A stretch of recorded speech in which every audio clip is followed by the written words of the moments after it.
मेरा मानना है कि आने वाले समय में परिवर्तन होगा, बीजेपी हटेगी और मैंने नारा दिया है कि सभी दल साथ आएं, खासकर जो समाजवादी पार्टी के साथ गठबंधन में थे। गठबंधन 80 हराओ का नारा देगा। जब 80 हारेंगे तभी भारतीय जनता पार्टी हटेगी और भारतीय जनता पार्टी हटने से ही देश खुशहाली के रास्ते पर जाएगा। इनके पास नारे तो नए नए हैं, अब कह रहे हैं कि डेवलप्ड कंट्री का सपना देख रहे हैं, जिनके वचन में कोई दम मतलब कहने और कथनी में अलग अलग हो। क्या कहा और क्या किया, इसका जनता को आकलन करना पड़ेगा। और अभी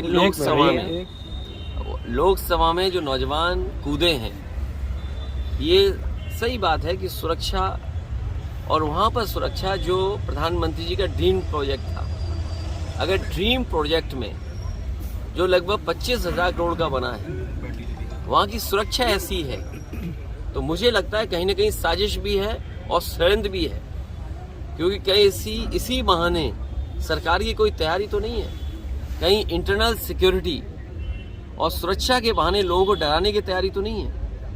एक तो सवाल वो खड़ा होता है, और दूसरा सवाल खड़ा होता है, कई प्रतिष्ठित अखबारों ने कहा कि नौजवान बहुत त्रस्त थे। नौजवानों के परिवार से जब जर्नलिस्टों ने बात की तो परिवार के सदस्यों ने बताया कि नौजवान दुखी थे, उन्हें रोजगार और नौकरी नहीं मिल पा रही थी। इसी वजह से गूंगी बहरी सरकार को जगाने के लिए वो नौजवान लोकसभा में कूद गए। भैया, एमपी में यादव मुख्यमंत्री बनाया है भाजपा ने, इसको यूपी से जोड़कर देखा जा रहा है, क्या मानते हैं, क्या असर डालेगा 24 के चुनाव में? ये केवल 24 तक हैं और 24 के बाद क्या होगा वो आप जानते हो क्या होगा। ये केवल दिखाने के लिए हैं, जो कहावत है ना, वो वही है कहावत। ये केवल दिखाने के लिए है, क्योंकि मध्य प्रदेश की बात आपने कही है। मध्य प्रदेश में ये कहा गया और अखबारों में आज भी निकल रहा है, सोशल मीडिया पे आज भी चल रहा है कि जो लाडली योजना थी उसकी वजह से सरकार बनी। देश के प्रधानमंत्री जी ने भी ये कहा कि महिलाओं का वोट ज्यादा मिला।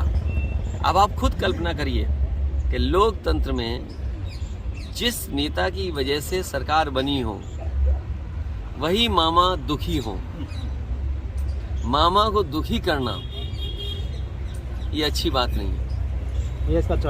और इसका परिणाम जो आने वाला है, तो वो आने वाले समय में 24 को आप देख लेंगे। 24 भैया, इंडिया गठबंधन को लेकर क्या? इंडिया गठबंधन होगा, और मैंने पहले भी कहा कि ये जो परिणाम आए हैं, इससे इंडिया गठबंधन और मजबूत होगा। और ईवीएम को लेकर आपने भी जनसंग्रह की बात करी थी, विपक्ष का ये कहना है कि जब वो जीतते हैं तो ईवीएम को ठीक नहीं फोड़ते हैं। ये आप कुछ जानते नहीं हैं। आप पत्रकारिता है तो ठीक से करें पत्रकारिता, और किसी की बात को ये ना कहें। समाजवादियों ने कहा कि अगर आप अमेरिका से नकल कर रहे हो, आप डेवलप्ड कंट्री बनना चाहते हो, तो जो डेवलप्ड कंट्री में व्यवस्था है वोट डालने की, उसको क्यों नहीं अपना रहे हो आप? अमेरिका जैसा देश जो अर्थव्यवस्था में ताकतवर है, वो अपने आप महीनों बैलेट से वोट डलवाता है।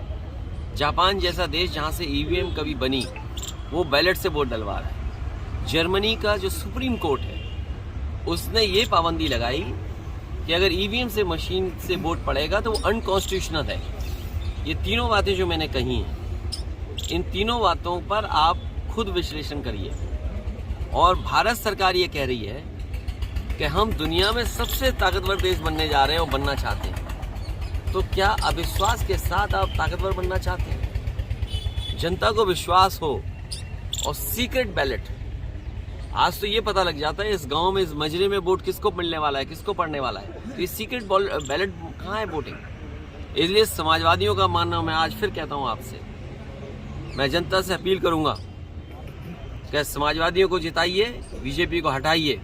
बीजेपी के हटने से ईवीएम भी हटेगी। इंडिया गठबंधन में समाजवादियों का प्रस्ताव होगा और जनता से अपील होगी उसके माध्यम से कि देश में ईवीएम हटे, बीजेपी हटेगी तो उससे ईवीएम हट जाएगी। भैया, अगर इंडिया गठबंधन में